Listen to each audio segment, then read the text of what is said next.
বাস এই যা বসছে এরাই যথেষ্ট। এই মানুষগুলো যদি হেদায়েত হয়ে যায়, বড় বড় গ্রাম শহর হেদায়েত হয়ে যাবে।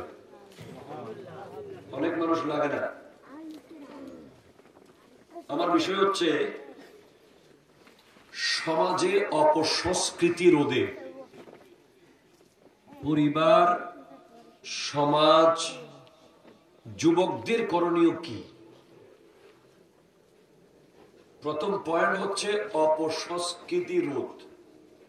অপসংস্কৃতি 2 নম্বর হচ্ছে পরিবারের দায়িত্ব, 3 নম্বর সমাজের দায়িত্ব, 4 নম্বর যুবকদের দায়িত্ব। The responsibility of young people to destroy bad culture from our society. আমাদের সমাজ থেকে ব্যাড কালচার দূর করতে গিয়ে যুবকদের কি দায়িত্ব রয়েছে?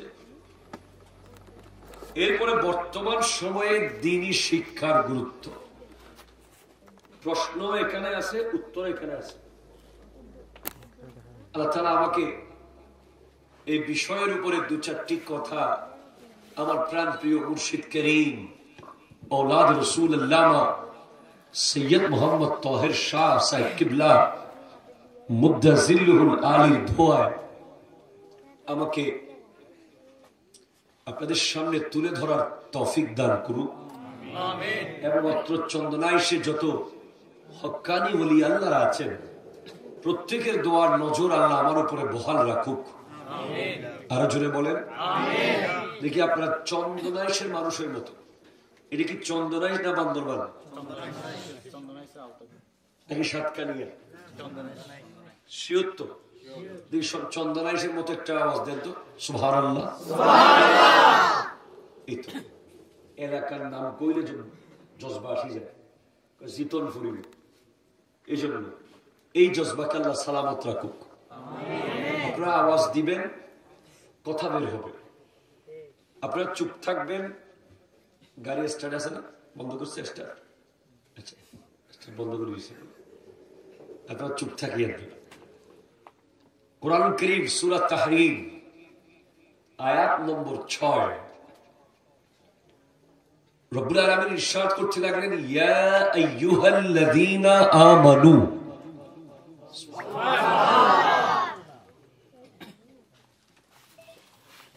আরো জোরে, আরো জোরে।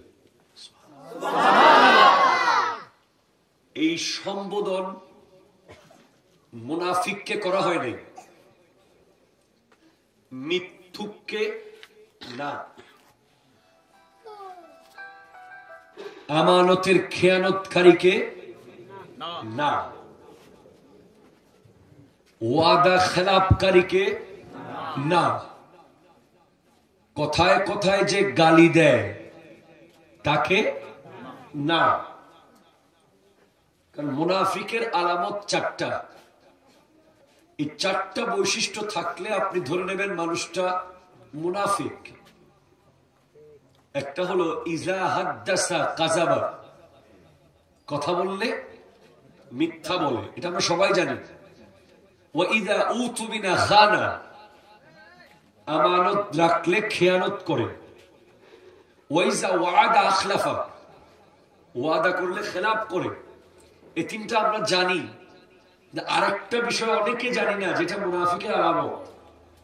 এটা হলো ওয়া ইযা খাসামা ফাজারা, রেগে গেলে গালি দেয়,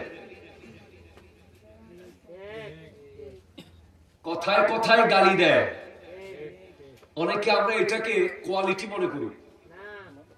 গালি দিতে পারলে মনে হয় যে উনি বড় নেতা। কথা বলা ঠিক কিনা বলেন না? যে গালি দিতে পারে অমুকের পোলা, এই তমুকের পোলা, এই সমুকের পোলা, গালি দেওয়াটাকে ফ্যাশন মনে করে অনেকে। অনেকে বন্ধু বান্ধবকে ইচ্ছে করে কল করে হ্যালো বলে নাম না ধরে গালি দিয়ে শুরু করে। This is one kind of bad culture. কথা বলেন ঠিক কিনা?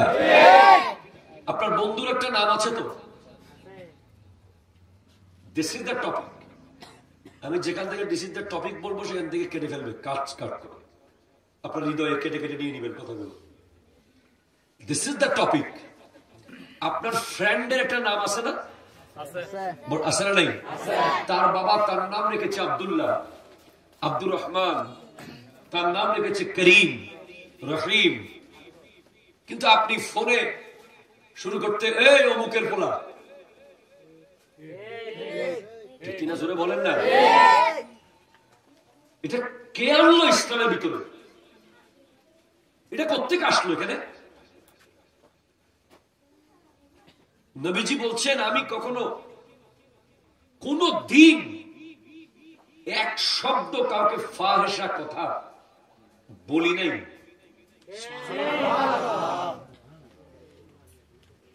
এখন আপনি আপনার ফ্রেন্ডকে, আর ফ্রেন্ডও কোনো প্রতিবাদ করতেছে না, সে বলতেছে রিপিট, আপনি বলছেন অমুকের পোলা, সে বলছে সমুকের পোলা।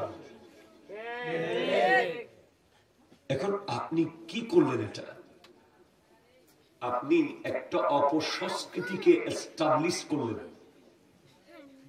সংস্কৃতি ছিল তার নাম ধরে ঢাকা, কথা জোরে বলেন না, ঠিক কিনা বলেন? সংস্কৃতি ছিল তাকে ডাকা আব্দুল্লাহ, আব্দুর রহিম, কেমন আছো? কিন্তু আপনি অপসংস্কৃতিটাকে এস্টাবলিশ করেছেন সমাজে, কিন্তু নাম দিয়েছেন স্মার্টনেস।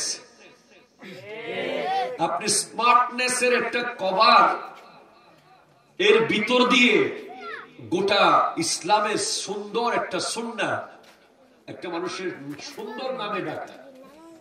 আমার নবীজি এ ব্যাপারে অনেক কথা বলেছেন। নবীজি বলেছেন সাম্মু বিইসমি, আমার নামে তোমরা নাম রাখো, ওয়ালা তাকনাতু বিকুনিয়াতি, আমার উপনাম তোমরা ব্যবহার করিও না। তো এখন আমার নবীর নামে নাম রেখেছেন মুহাম্মদ, রাখছেন না? রাখছেন। তার নামের মধ্যে মুহাম্মদ আছে, আল্লাহু আকবার। কিন্তু আপনি তাকে ডাকার সময় ফোন করে কি বলে? মামা। সে কি আপনার মামা? সে আপনার মায়ের ভাই, সে তো আপনার বন্ধু, তার সাথে আপনি দুনিয়ার সব ধরনের কথা শেয়ার করেন। এখন এ মামা কই আছোস? মামা একটু আয়। মামা, এই মামা বলার কারণে আপনার তার সুন্দর নামটা উচ্চারিত হয়নি, ঠিক কিনা জোরে বলেন না? এবার আরো কি কি আছে?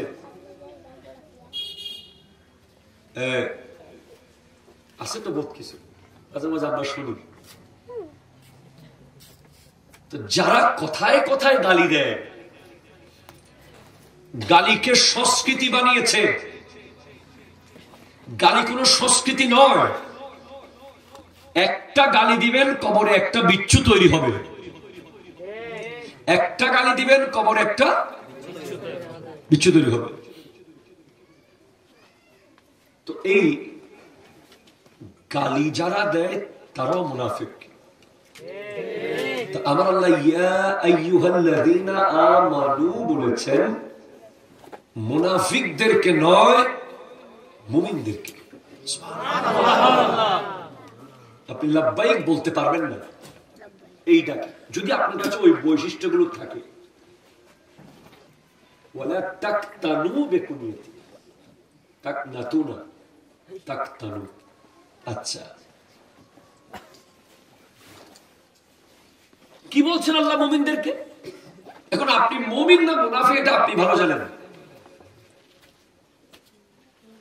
এখন আপনি জানতেছেন আর কেউ জানতেছে না, কারণ আপনার রবের একটা বৈশিষ্ট্য হলো সাত্তার।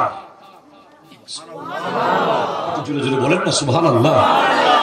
আপনি যে খোদার বান্দা, ওনার একটা নাম আছে গুণবাচক, ওনার একটা গুণ আছে, সেটা হলো সাত্তারুল উয়ুব, গফফারুয যুনুব। এই সাত্তার হওয়ার কারণে উনি রহমতের চাদর দিয়ে আপনার গুনাহগুলো লুকিয়ে রেখেছে।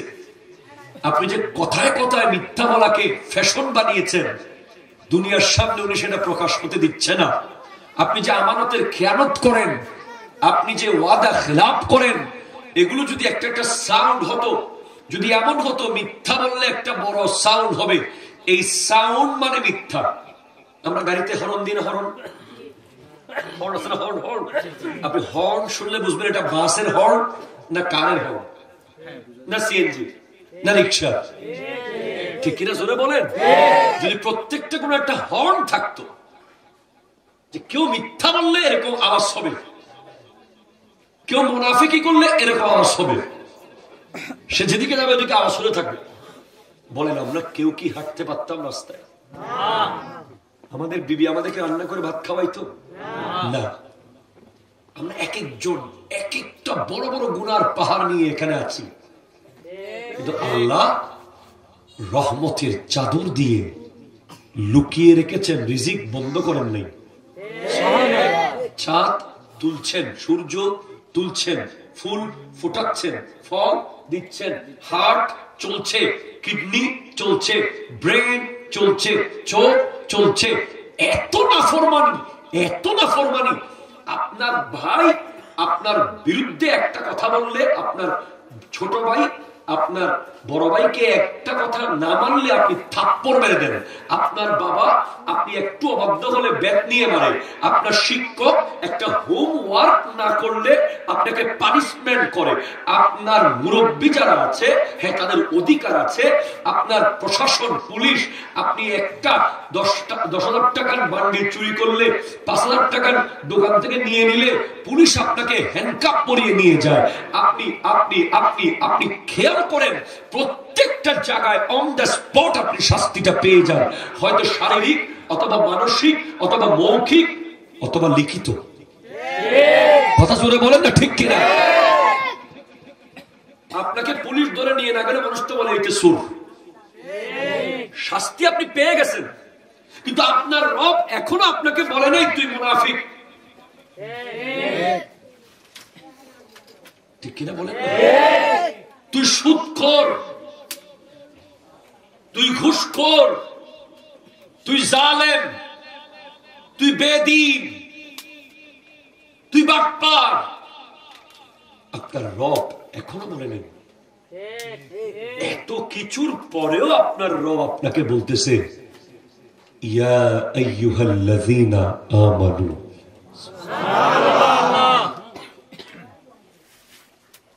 ইভেন সুদের আয়াত বলার সময়ও, সুদের আয়াত, ইয়া আইয়ুহাল্লাযীনা আমানু ইত্তাকুল্লাহা ওয়া যারু মা বাকিয়া মিনার রিবা ইন কুনতুম মুমিনিন। হে ঈমানদারেরা, আল্লাহকে ভয় করো, সুদের টাকা আজকে থেকে বন্ধ করো। আল্লাহ বলতেছে ঈমানদার, দুনিয়া বলতেছে সুদী। কথা বলেন না, ঠিক কিনা বলেন না? তো আপনার রব কতটুকু দয়ালু, প্লিজ আপনি খেয়াল করুন আমার কথাগুলো, প্লিজ বাচ্চা তোমরা খেয়াল করো, তোমার রব কতটুকু দয়ালু। আপনার রব কত বড় দয়াবান হলে আপনাকে সুদী বলে না ডেকে সুদের আয়াতে বলতেছে ইয়া আইয়ুহাল্লাযীনা আমানু ইত্তাকুল্লাহা ওয়া যারু মা বাকিয়া মিনার রিবা।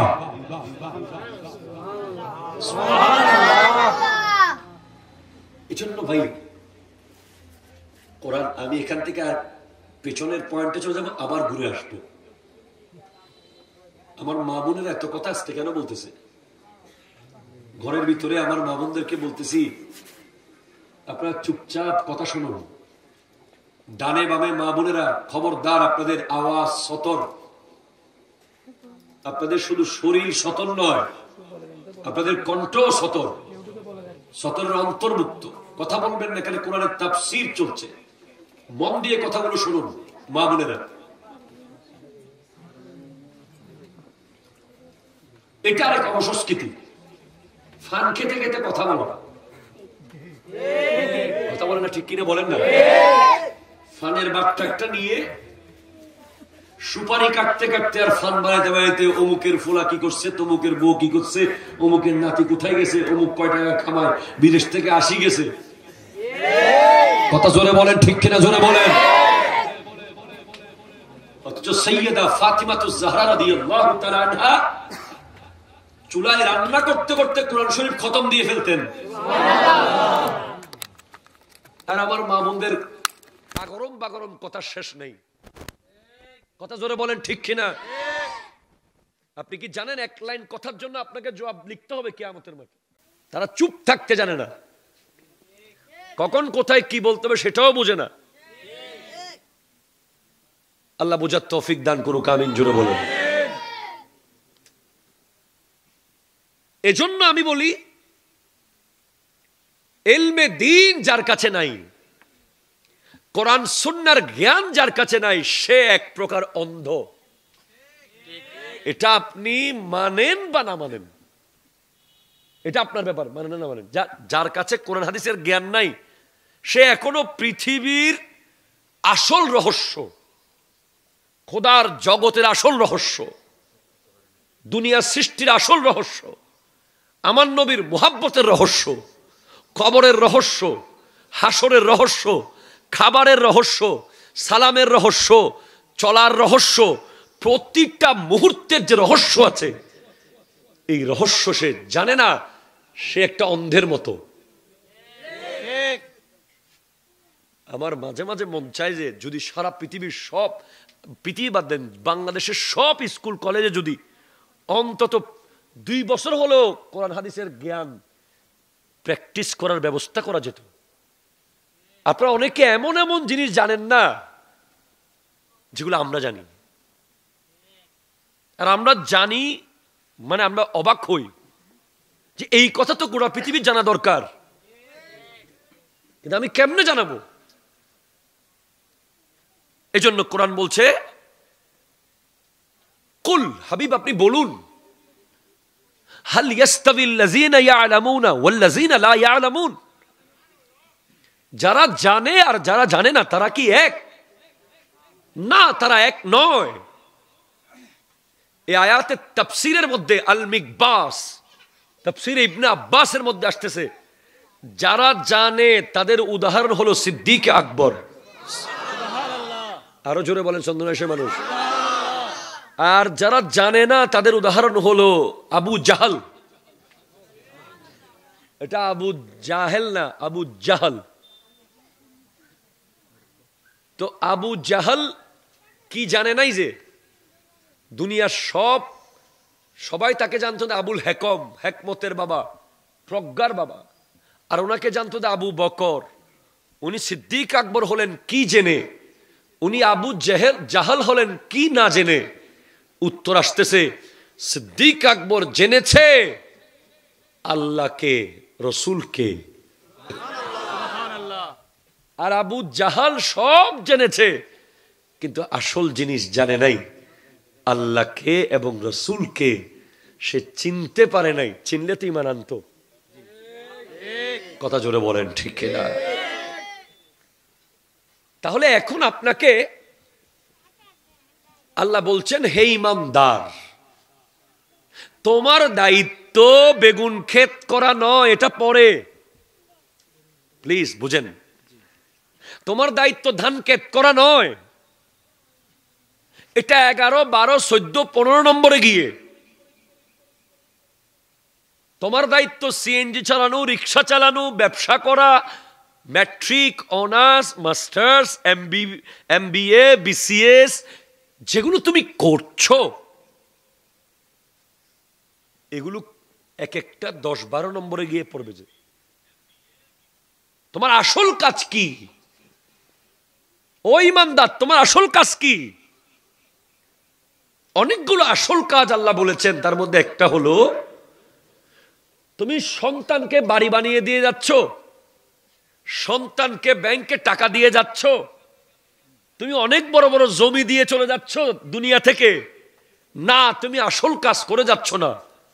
তোমার আসল কাজ হলো কু আনফুসাকুম, নিজে বাঁচো, ও আহলিকুম, পরিবারকে বাঁচাও, নারা, আগুন থেকে। আরো জোরে বলেন না। এটা বুঝেন নাই? যে সমস্ত বাপ মা এটা বুঝেছে তারা সন্তানকে মাদ্রাসায় দিয়েছে।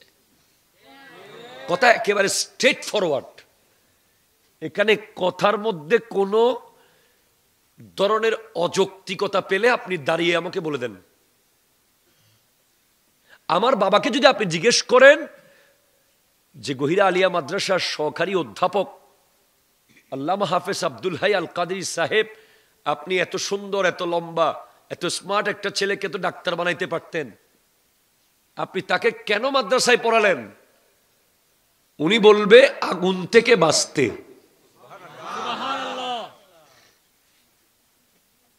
জি, তো তাই বলে যারা মাদ্রাসায় পড়ে তারা সবাই কি আগুনে পুড়বে?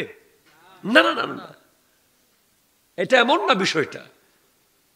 বিষয়টা হচ্ছে আপনার ব্রেনে সেট হয়ে গেছে যে ইলমে দ্বীন মানে মাদ্রাসা, ইলমে দ্বীন মানে হেফজখানা, ইলমে দ্বীন মানে টুপি আর পাঞ্জাবি যারা পরে তাদের জন্য এটা।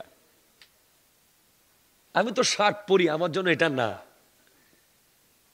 আমি তো কিন্ডারগার্টেনে পড়েছি, আমি কেন ইলমে দ্বীন শিখবো? আমি তো কলেজে পড়ি, আমার ইলমে দ্বীন কি দরকার? এটা তো আমার না, এটা তো হুজুরদের কাজ। আন্তর্জাতিক রং মেসেজ, ঠিক কিনা জোরে কথা বলেন তো? ইন্টারন্যাশনাল লেভেলের একটা রং মেসেজ হচ্ছে যে আমাদের দেশের যুবকরা যারা কলেজে পড়ে, ইউনিভার্সিটিতে পড়ে, স্কুলে পড়ে, যারা বাইক চালায়, যাদের চুল একটু এদিক সেদিক টাইপের, যাদের জিন্সের প্যান্ট এখানে চিকন এখানে মোটা, যাদের এখানে ফাটা, যারা 3/4 পরে, যারা নিজেকে স্মার্ট মনে করে, তারা মনে করে যে ইলমে দ্বীন তো হুজুরদের কাজ। আল্লাহ আল্লাহ শপথ করে বলছি, এটা হুজুরদের ফিক্স কাজ নয়, এটা সকল মুসলমান নর নারীর জন্য ফরজ ইলমে দ্বীন অর্জন করা। আপনার কাছে ইলমে দ্বীন না থাকার কারণে কি কি হলো দেখেন। পরিবার, আপনার পরিবারের কাছে ইলমে দ্বীন নাই বলে সে কি ক্ষতি করেছে আপনার দেখেন। আপনি একদিন রাতে অনেক গভীর রাত পর্যন্ত পড়ালেখা করেছেন, কালকে পরীক্ষা, তো আপনার বাপ অথবা মা কি বলল? আচ্ছা একটু ঘুমাক, সারা রাত পড়ছে।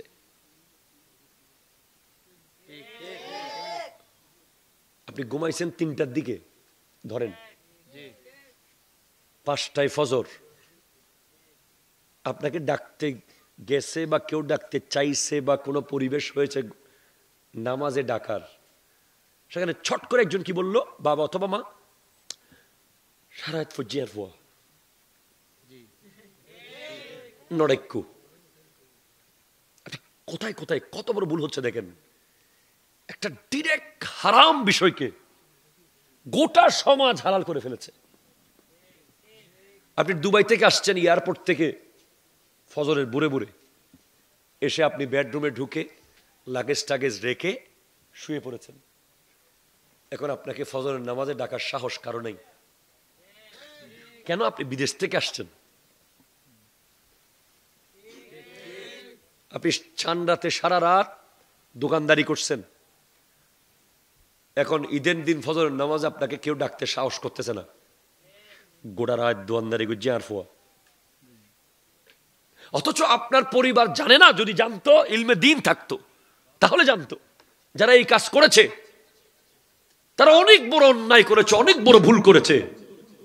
কারণ কোন ব্যক্তিকে, সে ছেলে হোক মেয়ে হোক, কোন বালেক পুরুষ বা নারীকে নামাজ না পড়ে তুমি ঘুমিয়ে থাকো, টায়ার্ড হয়ে গেছো, ক্লান্ত, আচ্ছা থাক পরে পড়ে নিও, এরকম নামাজ না পড়ে থাক, ঘুমা ঘুমা, এরকম বলার অধিকার একমাত্র আল্লাহ ছাড়া আর কারো নাই।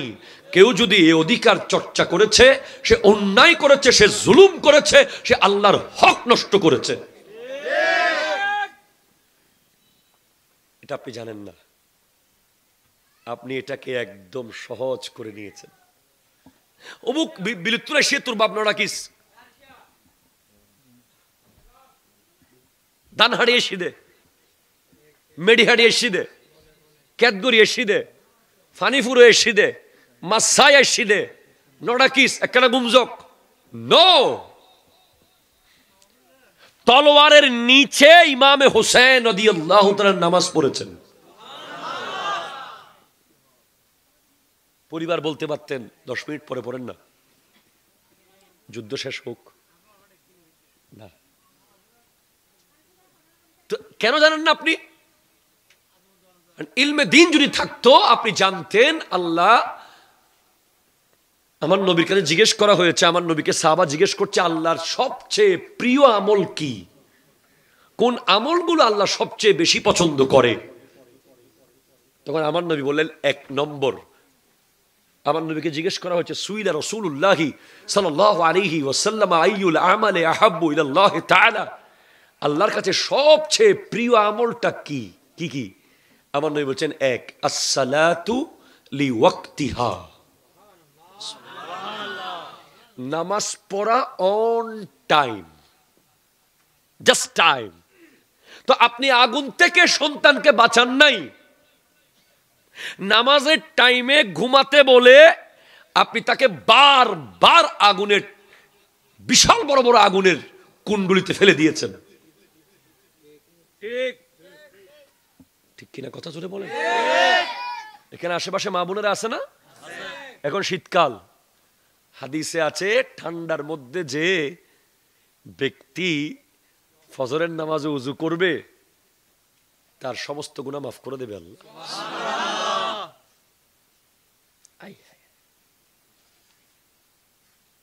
আমার মা বোনেরা শোনেন, কোরআন বলছে আপনি আগুন থেকে সন্তানকে বাঁচান, আর আপনি যখন ফজরের নামাজের সময় তাকে ডাকেন নাই, আপনি অবশ্যই এক মা বাপ নন, আপনি তার শত্রু। কথাটা শুনতে একটু খারাপ লাগতেছে, এটা বাস্তব। যেই মা বাবা সন্তানকে ফজরে ডাকে না, সেই মা বাবা সন্তানের শত্রু। সেটা আজকে সে বুঝবে না, হাসরের মাঠে গেলে অথবা কবরে গেলে বুঝবে যে তার বাপ মা তার কত ক্ষতি করছে। এখন কি হলো? এক ওলি আল্লাহ, এক কি আল্লাহ, ওলি আল্লাহর দরবারে মুরিদ গেছে, দুরূদ শরীফ পড়েন, আল্লাহুম্মা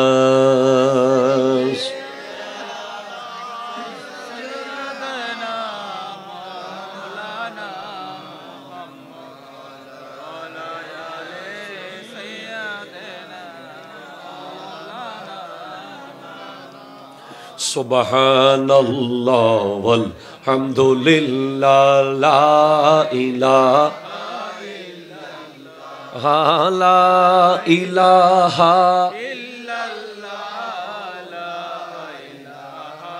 ইল্লাল্লাহ, জোরে সুবহানাল্লাহ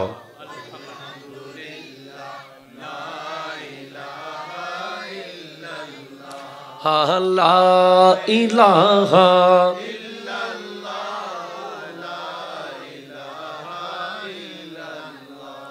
জোরে বলেন না সুবহানাল্লাহ, জোরে বলেন না। গ্রামে তো অনেক ভালো আছে মোটামুটি, আমাদের শহর এলাকায় যে অ্যারিস্টোক্রেট ফ্যামিলি, যাদেরকে আমরা মাঝে মাঝে গ্রামে দেখি গাড়ি থেকে নামে, কথা বলেন না ভাই, যাদের সন্তানরা অনেক দামি দামি খাবার খেয়ে বড় হয়, যাদের পরিবারগুলোতে দুনিয়াবি নেয়ামতের কোনো অভাব নাই, ডুপ্লেক্স বাড়ি, central AC, I high high, মাও ঘুম, বাবাও ঘুম, সন্তানও ঘুম।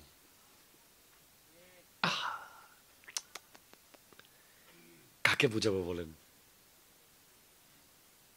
আমরা তো ফজরের সময় ঘুমানোটাকে মনে হয় যেন বিশাল বড় একটা নিয়ামত চলে যাচ্ছে, এই তো যাচ্ছে গা চলে যাচ্ছে, তাতে ধরো ধূপ করে উঠে ধরতেছি, মানে ফজরের টাইমটাকে ধরতেছি।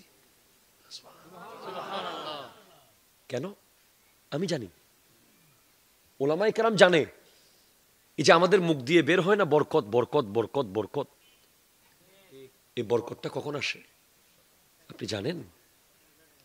আল্লাহর পক্ষ থেকে যে বরকত, চাকরিতে বরকত, ব্যবসায় বরকত, হায়াতে বরকত, ইজ্জতে বরকত, রিজিকে বরকত, এই বরকতের টাইমটা আমার নবী দোয়া করে আল্লাহর কাছে নিয়েছেন, আল্লাহুম্মা বারিক লি উম্মতি ফি বুকুরিহা, আল্লাহ তুমি আমার উম্মতকে সুবহে সাদিকের সময় বরকত দাও। একজন আলেম, একজন হক্কানি আলেমের ফজর চলে যাওয়া মানে 10,000 কোটি টাকা লস হওয়ার চেয়ে বেশি কষ্টকর তার জন্য। বাস্তবতা, একজন হক্কানি ওলি। তাহলে যে সমস্ত বাবা মারা সন্তানকে সকালে ঘুমাতে দিয়েছে, সে কি করেছে? তাকে ঘুমাতে দিয়ে কিছুক্ষণ তাকে হয়তো আরাম দিয়েছে, কিন্তু তার লাইফের বিশাল ক্ষতি করে দিয়েছে। সে সকালবেলা ঘুম থেকে ফজরের নামাজে উঠার যে অভ্যাস, সেটা তার আর হয়নি কোনোদিন। মানুষ অভ্যাসের দাস। এখন আপনি কি করলেন? এক অলি আল্লাহ, অলি আল্লাহর কাছে তার মুরিদ গিয়ে বলে, হুজুর আমার ছেলে ফজরে ঘুম থেকে উঠাইতে পারি না, আপনি একটু করে কোন একটা নসিহত করেন, কিভাবে করলে তাকে তুলতে পারি। ওই অলি আল্লাহ বলেন, ঠিক আছে, আলেম হলে কিতাব খুলে দেখাইতো আর কিছু একটা, কিন্তু অলি তো, অলিয়া তো অন্য সিস্টেমে কাজ করে। সুবহানাল্লাহ, জোরে জোরে বলেন না। প্রথমে হেকমত দিয়ে চেষ্টা করে, পরে কিতাবে যায়। বলে, ভাই আপনার ঘরে যদি ফজরের আজানের লগে লগে আগুন লাগে, ছেলেকে ঘুম থেকে কি তুলবেন? ধরেন আপনার ঘরে কি ধরে গেছে, কোন টাইমে আজান পড়তেছে, ঘরে আগুন ধরছে, এখন ছেলে ঘুমাবে? জি কি বলেন? তুলতে পারতেছেন না তাকে, এত কষ্ট করতেছেন। হুজুর বলতেছে যে ছেলে তখন ঘুমে থাকবে না। হুজুর অসম্ভব, আমার ছেলেকে আগুনে পুড়বো। তো কেমনে তুলবেন? সে তো ঘুম থেকে উঠে না ফজরে। হুজুর বিছানা সহ বের করে ফেলবো টেনে। সুবহানাল্লাহ, জোরে জোরে বলেন না ভাই।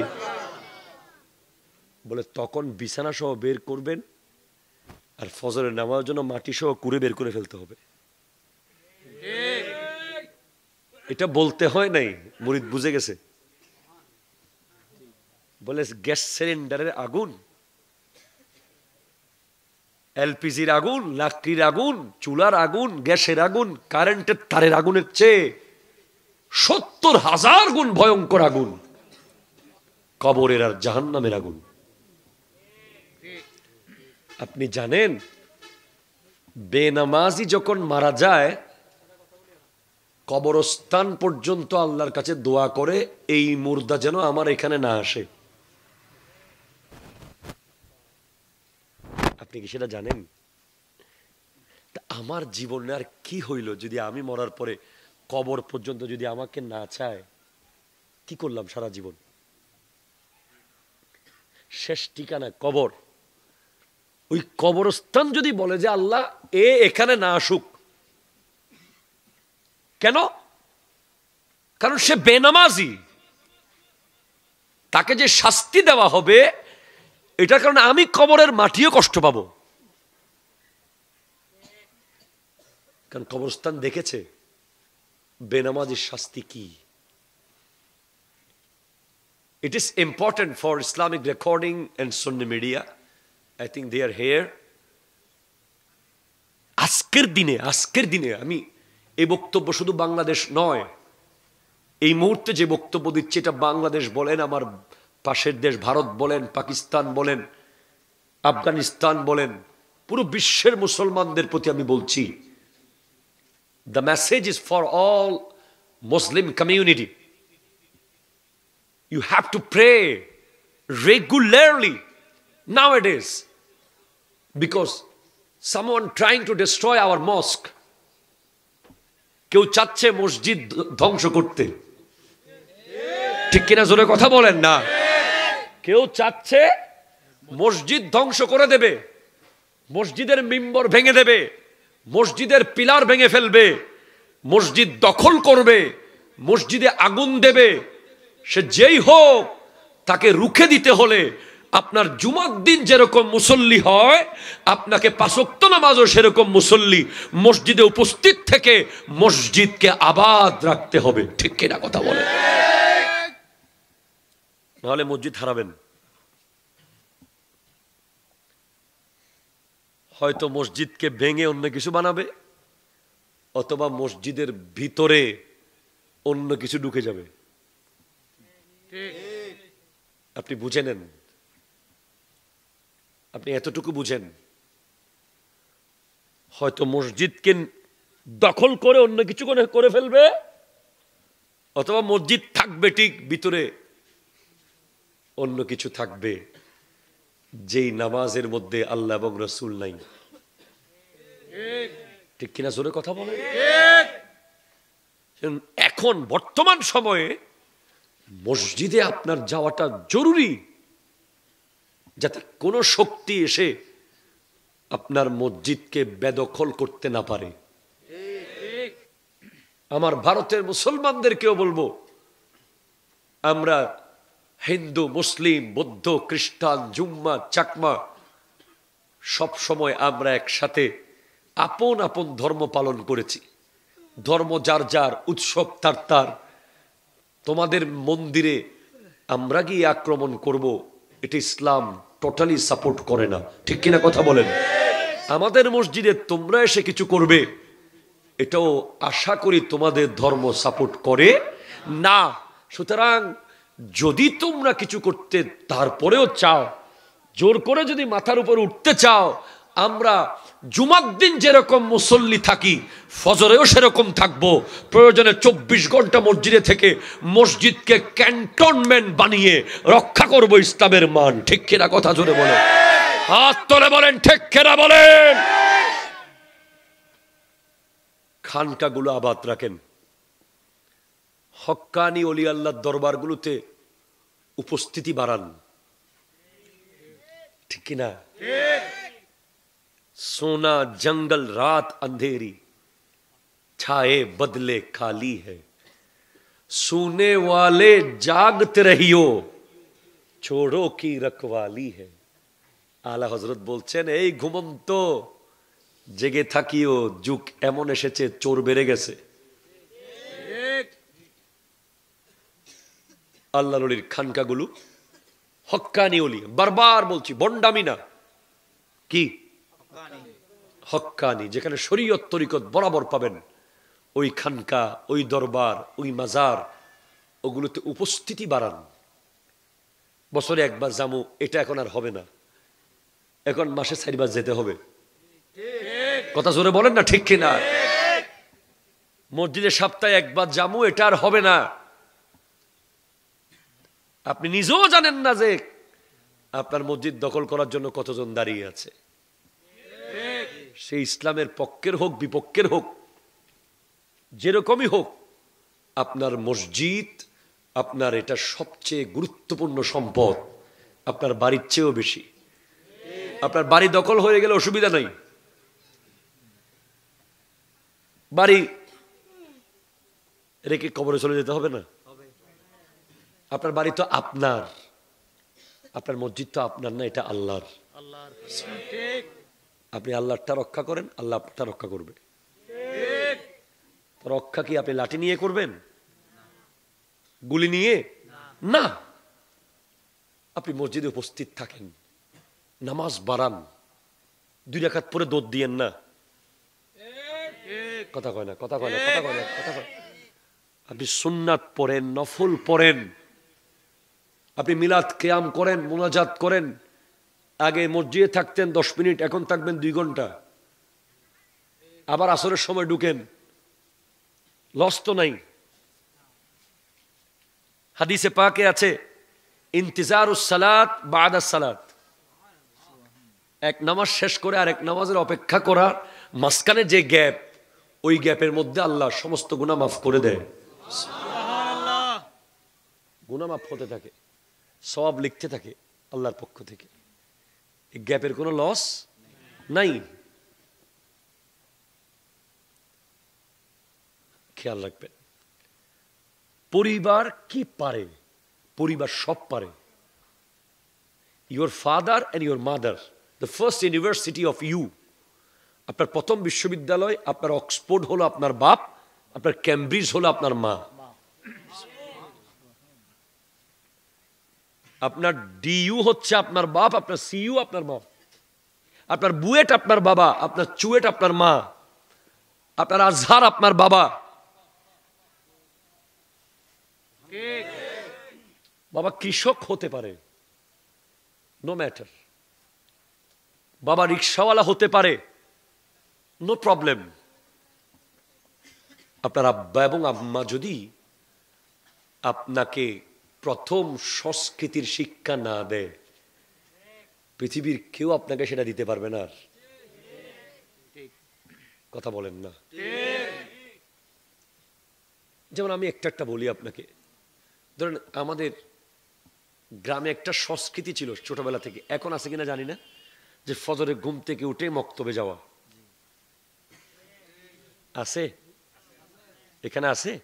মাশাআল্লাহ। এই যে সকালবেলা বাচ্চারা কুয়াশার ভিতরে, মনে হচ্ছে কুয়াশার অন্ধকারের ভিতরে কিছু ফেরেশতা হাঁটতেছে, মাথায় টুপি দিয়ে ছোট ছোট বাচ্চা যাচ্ছে মক্তবে, ঝিম ঝিম ঝিম ঝিম করে। গিয়ে ভিতর থেকে, মসজিদের ভিতর থেকে আওয়াজ আসতেছে, আলিফ আল্লাহ বা বাইতুল্লাহ। কিন্তু এই সংস্কৃতি যেদিন বিলুপ্ত হয়েছে, যেদিন থেকে সকালবেলার সংস্কৃতি হয়ে গেছে সিএটি ক্যাট, ক্যাট মানে বিড়াল, ডিওজি ডগ, ডগ মানে কুকুর। কথা বলেন? সেদিন থেকে অপসংস্কৃতির দরজা খুলেছে। এরপরে সন্ধ্যার পরে একটা সংস্কৃতি ছিল আমাদের দেশে, এখনো গ্রামে গঞ্জে হয়তো থাকতে পারে, যে সন্ধ্যার আগে ঘরে আসতেই হবে। ঠিক কিনা কথা বলেন? আল্লাহ, এই সংস্কৃতিকে আমি স্যালুট জানাই। ওই মা বাবাদেরকে আমি সম্মান জানাই, তাদেরকে দাঁড়িয়ে মন চাচ্ছে আমি স্যালুট করি, যারা আমাদেরকে মাগরিবের আগে ঘরে আসতে বাধ্য করেছে। এখন আপনি দেখবেন মাগরিবের পরে বের হয় ফলাফল, কোথায় পাবেন আপনি? ব্রিজের উপরে। কি করতেছে? বেনসন। কথা জোরে বলেন না, ঠিক কিনা? কোথায়? ব্রিজের নিচে। কোথায়? পুকুরের বৈঠকখানায় পা তুলে।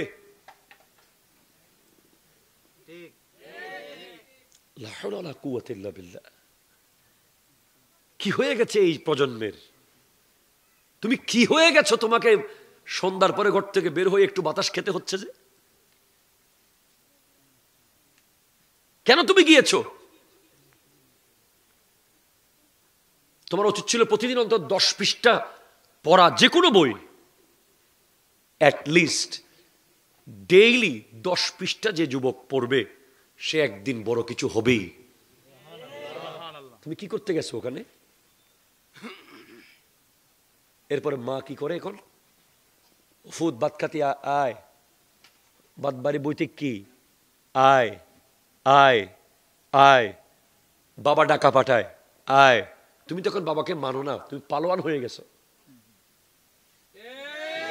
বাবাও তোমাকে এখন আগের মতো শাসন করতে চায় না, বেয়াদব হয়ে গেছো তো। কোন সময় তুমি তার চোখে চোখ রেখে কথা বলো, সে এখন তোমাকে সেরে সেরে চলতে চায়। মানে ঘরের মধ্যে তুমি একটা কি আসো, একটা কি বলে, জঙ্গল থেকে পালিয়ে আসা একটা জন্তু। প্লিজ, আপনারা কি কষ্ট পাচ্ছেন কথাগুলোতে? যে সন্তানকে বাপ মা শাসন করা ছেড়ে দিয়েছে, বুঝবেন সে এই কুলেও নাই ওই কুলেও নাই, সে একটা জন্তু ছাড়া কিছু না। তাকে মানুষ বললে ভুল হবে। বাপ মা শাসন কখন ছাড়ে? যখন বাপ মা মনে করে যে সে আমার শাসন আর মানবে না। এই কথা মনে আসার আগে সন্তানের মরে যাওয়া উচিত। বাবা মার মনে এই কথা আসার আগে যে আমার এই ছেলে আমার শাসন আর মাঝে মাঝে আমরা মাদ্রাসায় বা স্কুল কলেজে অনেক গার্জিয়ানকে দেখি, অনেক বাবা মাকে দেখি এসে শিক্ষককে বলে, হুজুর আমার ছেলেকে তো আমি আর কন্ট্রোল করতে পারছি না। এই কথা যখন বাপ মা বলে তখন আমার মনে হয় ওই ছেলের আসলেই বেঁচে থাকা অধিকার সে হারিয়ে ফেলেছে। যদি সুইসাইড করা বা মেরে ফেলা গুলি করে ইসলামে অনুমতি থাকতো, কুকুরের মতো এসব ছেলেকে মেরে ফেলার দরকার ছিল। কারণ যার বাপ মা তার উপর থেকে সম্পূর্ণ দায়িত্ব ছেড়ে দিয়েছে, আল্লাহ এবং রসুল তার উপরে নারাজ নারাজ নারাজ।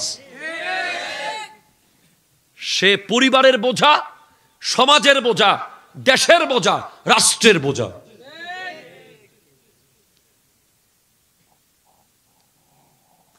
বাপ বুড়া হয়ে গেছে, আমাদেরকে জিজ্ঞেস করেন না, বাপ আমাদের যত বুড়া হবে আমাদের শ্রদ্ধা তত বাড়বে। যে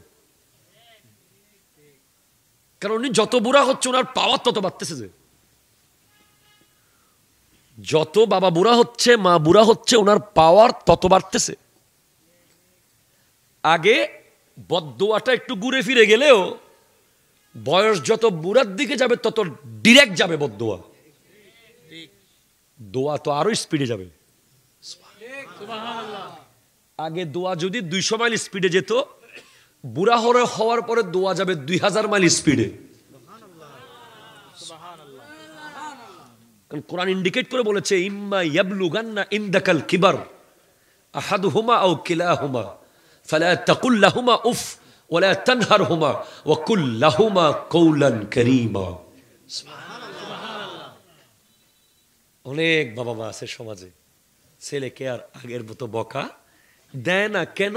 ছেলে এখন বেনসন খাইতো। কথা কইতেছে না? ছেলে এখন মোটর সাইকেল চালাইতো। ছেলে এখন 10-12 জন বন্ধু নিয়ে হাঁটে।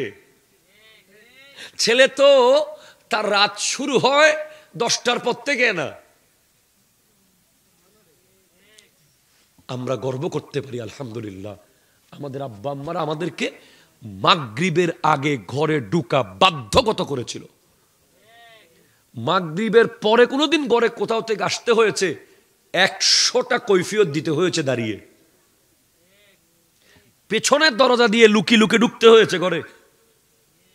কোন আত্মীয়র বাড়িতে গেছি বা কোনো জায়গায় গেছি, তাও কোনো অবৈধ অযৌক্তিক কাজে না, জরুরি কাজে গেছি, কোচিংয়ে গেছি বা কোথাও গেছি, কোনো আত্মীয়র বাড়িতে গেছি, মাগরিবের পর কেন হলো? সেই ছেলেগুলো আজকে মানুষ হয়েছে, সমাজের ক্রিম হয়েছে এগুলো আজকে।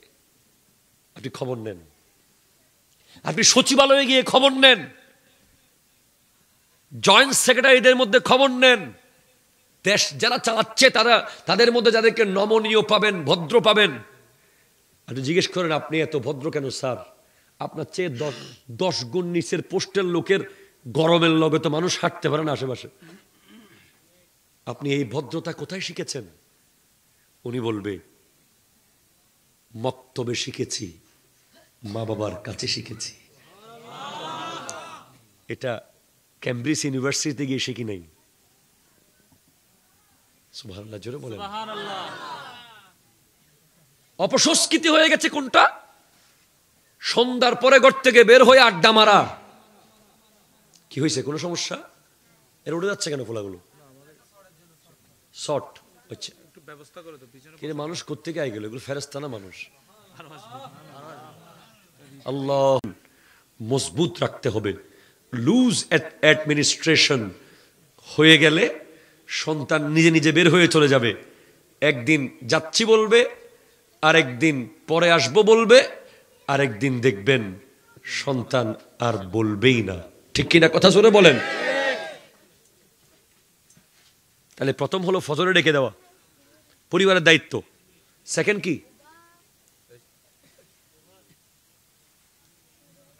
সেকেন্ড দায়িত্ব কি বললাম?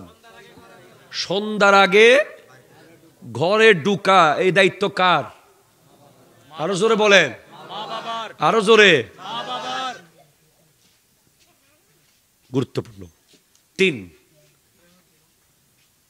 3 নম্বর খুবই গুরুত্বপূর্ণ, ঘরের মধ্যে ইসলামিক মজলিস করা। কি মজলিস? যেভাবে আপনি ফুটবল খেলা দেখার জন্য মজলিস করেন না একটা, আগে হয়তো বাংলা সিনেমা দেখার জন্য, আলিফ লাইলা দেখার জন্য, কথা বলে না, এই কথা বলে না, সাদা কালো টিভিতে মানুষগুলো এভাবে বাঁকা বাঁকা হয়ে যায়।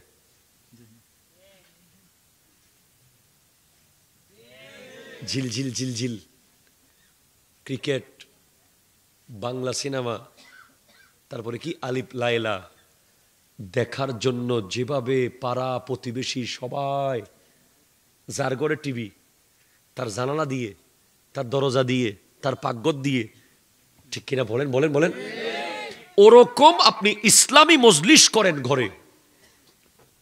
বর্তমানে কি হয়, কোপা আমেরিকার ফাইনাল, বিশ্বকাপ ফুটবলের ফাইনাল, আর্জেন্টিনার খেলা, ব্রাজিলের খেলা, পাকিস্তান আর ইন্ডিয়ার খেলা, কথা জোরে কর না ঠিক কিনা, সবাই মিলে যেভাবে বসেন, ওরে টান টান উত্তেজনা, এক হাতে সোনাসুর আর এক হাতে চিপস, এদিকে কোক, ওইদিকে বলে সোনামুড়ি কই আসতেছে, আবার অনেকে বিরিয়ানিও করে ফেলে বলে। আপনি কি জবাব দেবেন আল্লাহর কাছে গিয়ে? আপনি যদি বিরিয়ানি বানিয়ে ইসলামী মজলিস বানাতেন, অর্থাৎ ঘরে সবাই যারা একে অপরকে দেখা দিতে পারে, নারী পুরুষ, তারা সবাই বসবে, জায়েজ যাদের সাথে সামনে যাওয়া, বউ স্বামী কন্যা পুত্র নাতি পতি সবাই নিয়ে বসেন, সিদ্দিক আকবরের জীবনী পড়েন, খাবার থাকবে, মজার মজার খাবার হবে, 2-3 পৃষ্ঠা একজনে পড়ার পর আরেকজন নিবে হাতে পড়বে। ফারুক আজমের জীবনী, ওসমান নুরাইনের জীবনী, আমার নবীর গোটা জীবনটা শেষ করে দেন আপনি ঘরে বসে বসে। আপনি আমার নবীর জীবনী গ্রন্থটা পুরো খতম দেন, অথবা এমন করেন কোরআনের একটা তাফসির নেন, বাংলা কানজুল ঈমান নেন, 2 লাইন আয়াত অনুবাদ, উনি 2 লাইন ইনি 2 লাইন ইনি 2 লাইন, এভাবে প্রতি সপ্তাহে একবার যদি ঘরে ইসলামী মজলিসের ব্যবস্থা হয়, অপসংস্কৃতির কবর হয়ে যাবে। ঠিক কিনা কথা জোরে বলেন।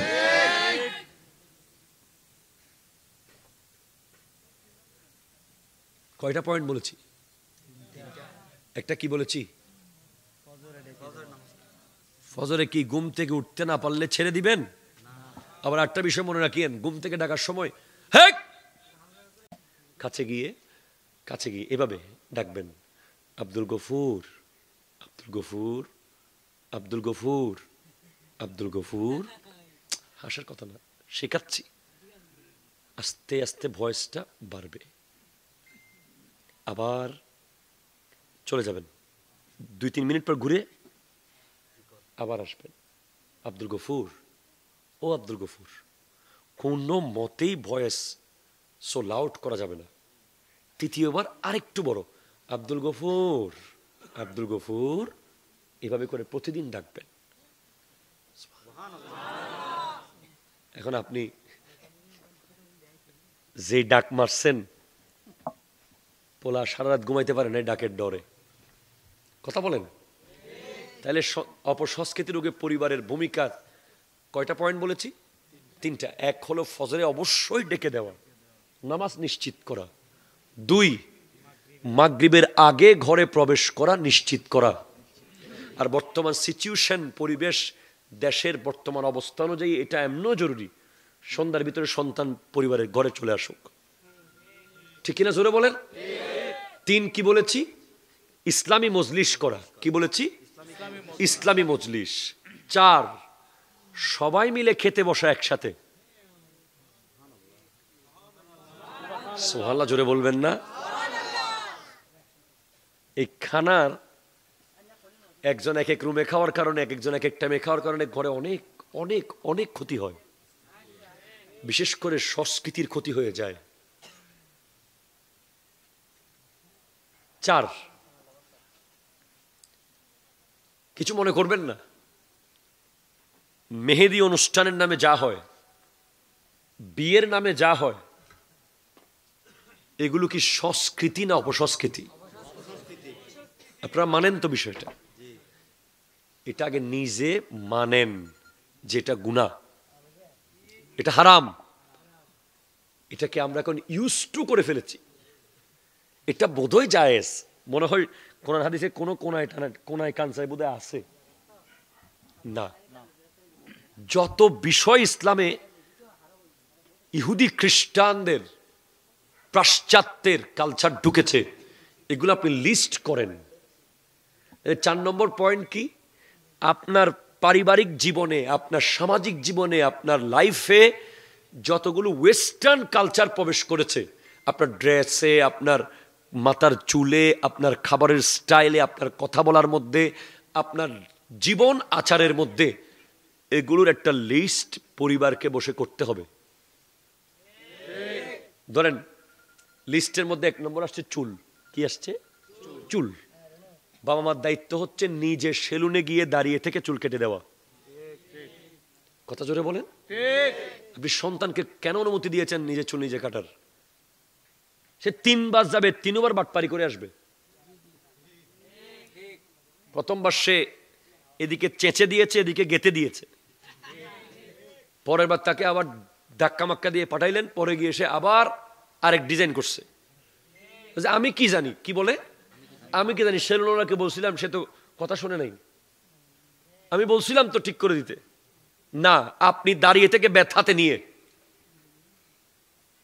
একদম চুপচাপ বলবেন যে পুরো মাথা এক্সারসাইজ করে দাও। কথা বলেন না ঠিক কিনা? আমি আজকে আমার একটা ছাত্রকে বলেছি, একটা চুলের কাটিং একটা ছেলের A+ মিস করাইতে পারে। একটা চুলের কাটিং একটা ছেলের গোল্ডেন GPA 5 মিস করিয়ে দিতে পারে। কারণ যে ছেলে ম্যাট্রিক পরীক্ষার্থী, যে ছেলে ইন্টার পরীক্ষা দেবে, যে ছেলে কোনো ইউনিভার্সিটির ভর্তি পরীক্ষা দেবে, সে যখন চুলের মধ্যে অনেক বেশি ফ্যাশনেবল চুল কেটেছে, সে তার লাইফে তার প্রতিদিনের সময়ে মিনিমাম 1 থেকে 2 ঘন্টা চুলে ঠিক করতে করতে চলে যাচ্ছে। কথা কয় না? এখন যার মাথায় চুল ডিজাইন করার কিছুই নাই, সে মাথার চুল নিয়ে টেনশন করার সময় নাই, সে ওই সময়টা পড়বে। একটা মাথার চুল একটা ছেলেকে ইসলাম থেকে অনেক দূরে নিয়ে যেতে পারে। কেমনে?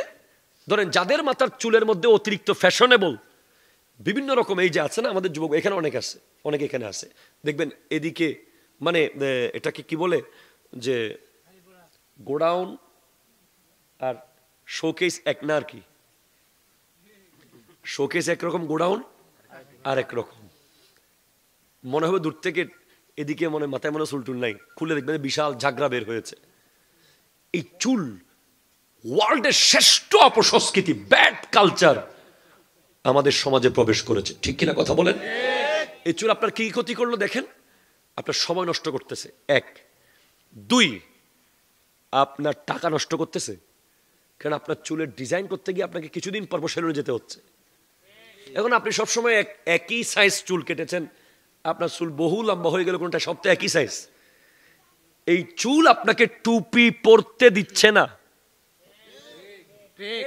টুপি পরতে দিচ্ছে না। অনেক মাদ্রাসার ছাত্রদেরকে আমরা দেখি টুপি নিয়ে আসে পকেটে, ক্লাসে ঢুকার আগে কোনো মতে রুটি টুপিটা দেয়। কি টুপি? রুটি টুপি। রুটি টুপি মানে নরমটা আর কি, যাতে পকেটে ঢুকাতে খুব ইজি হয়। আবার ক্লাস শেষ করে যাওয়ার সময় টুপিটা পকেটে নিয়ে চুলগুলো দেখিয়ে চলে গেছে। সে কি কোনোদিন আলেম হবে? কশ্চিন কালেও হবে? দুনিয়া উল্টে যাবে যে সে আলেম হবে না। যে ব্যক্তি এখনো মাথায় টুপি দিতে পারে না, সে কি আলেম হবে? তার কি ইসলাম? এখন কি লাভ করলো চুল আপনার? আপনার মাথায় টুপি দিতে দিল না, বারবার আপনার হাত চলে আসতে টুপিটা ধরতেছে পকেটে ঢুকাইতে, বারবার হাত চলে আসতেছে টুপিটা পকেটে ঢুকাই ফেলতে চাচ্ছে। এই যে আমার ক্যামেরাম্যান মুন্না অল টাইম টুপি দিয়ে রাখে, একজন হুজুরের মতো, খুব ভালো লাগে আমার। টুপি দিলে একটা মানুষের সম্মান 10 জনের ভিতরে বেড়ে যায়। 10টা মানুষ এক জায়গায় দাঁড়িয়ে আছে, ওখানে একটা মানুষের মাথায় টুপি আছে, আপনি ওই 10 জনের সাথে বিহেভ করবেন এক স্টাইলে, আর যে টুপি মাথায় আছে তার সাথে আপনার বিহেভ নরম হয়ে যাবে, ভদ্র হয়ে যাবে। কথা জোরে বলেন, ঠিক কিনা? আমাকে যদি আপনি বলেন টুপি ছাড়া এখান থেকে শহরে যান, আমি বলবো 10,000 টাকা আপনি রাখেন, আমাকে টুপি ছাড়া যেতে দিয়েন না। আমাকে যদি আপনি বলেন যে হুজুর আপনার দাড়িগুলো কেটে দেন এক পুজে, 10 লাখ টাকা দিব, খোদার কসম 10 লাখ টাকা নিব না, দাড়ি কাটতে দিব না। কেন? কারণ এই টুপি আর এই দাড়ির মধ্যে কি ইজ্জত, এটা আমি জানি। আপনি মানুষকে টাকা দিয়ে সালাম দেওয়াতে পারবেন, সালামটা এখান থেকে আসবে না, এটা টাকার সালাম। এটা মেজবানের সালাম, ওটা বিরিয়ানির সালাম, ওটা সমুসা আর এক কাপ চার সালাম। কিন্তু একজন মানুষ দাড়ি আর টুপি দিয়ে যখন হেঁটে যায়, তাকে অন্য মানুষ সালাম দিয়ে দেয়, সেটা হলো হৃদয়ের সালাম। তো এই চুলের কাটিং হাজার হাজার যুবকের মাথা থেকে টুপি খুলে ফেলতে বাধ্য করেছে। Bad culture. বাবা মা সন্তানের ড্রেস কোড দেখতে হবে, সে কি পড়তেছে, তার ছেলে কি ড্রেস পরে। প্যান্টের মধ্যে শালীন প্যান্ট আছে, আর কিছু কাপড় আছে কিয়ামতের আলামত, কাপড় পরেও ল্যাংটা মনে হয়। কথা জোরে বলেন না। এমন প্যান্ট ঢুকাইছে কেমনে, বের করে কেমনে আল্লাহ জানে। মনে হয় মেশিন আছে বাসায়, মেশিন দিয়ে টেনে বের করে, আবার বোধহয় মেশিন দিয়ে ঢুকায়। কারণ দেখলে বোঝা যায় এই প্যান্ট পরা তো কঠিন ব্যাপার, এটা যুদ্ধের মতো। আমরা কত আরাম, কথা বলে না, ঠিক করে কথা বলে না। জুব্বা পরে ফেলছি, ভিতরে লুঙ্গি একটা পরছি, মারহাবা, মাঝে মাঝে পায়জামা আছে, কি আরাম। এখন আপনি এই জিন্সের প্যান্ট এত টাকা দিয়ে কিনলেন, পরতে এক হাসর, খুলতে আরেক কিয়ামত। আর এই প্যান্ট পরে না বসতে পারতেছেন, না প্রস্রাব করতে পারতেছেন, না পায়খানা করা তো অসম্ভব মনে হচ্ছে। আমি জানি না করতে পারে কিনা। কিভাবে করবেন? কি করলেন আপনি? Bad culture. এই প্যান্ট কি করলো? এই প্যান্ট পেট্রোল পাম্পের মধ্যে দাঁড়িয়ে প্রস্রাবখানা বানাইলো। আপনারা জানেন না সেটা?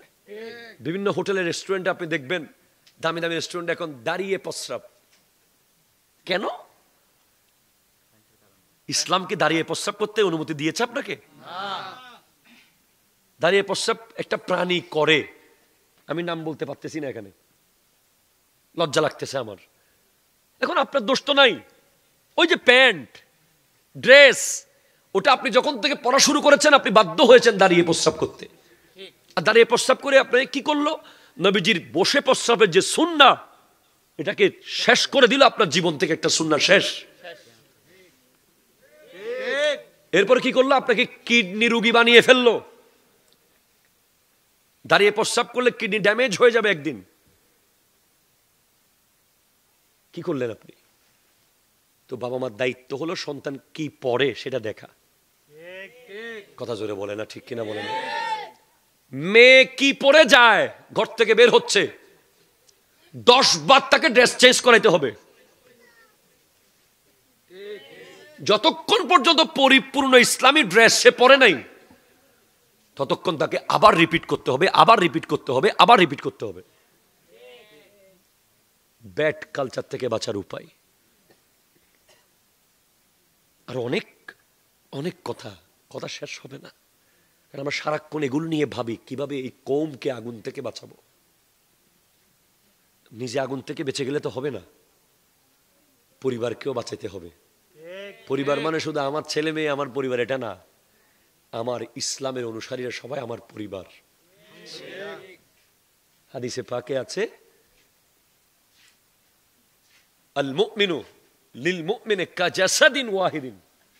এক মুমিন আর এক মুমিনের জন্য একটা শরীরের মতো। পুরো পৃথিবীর সমস্ত মুসলমান, সমস্ত মুমিন একটা বডি।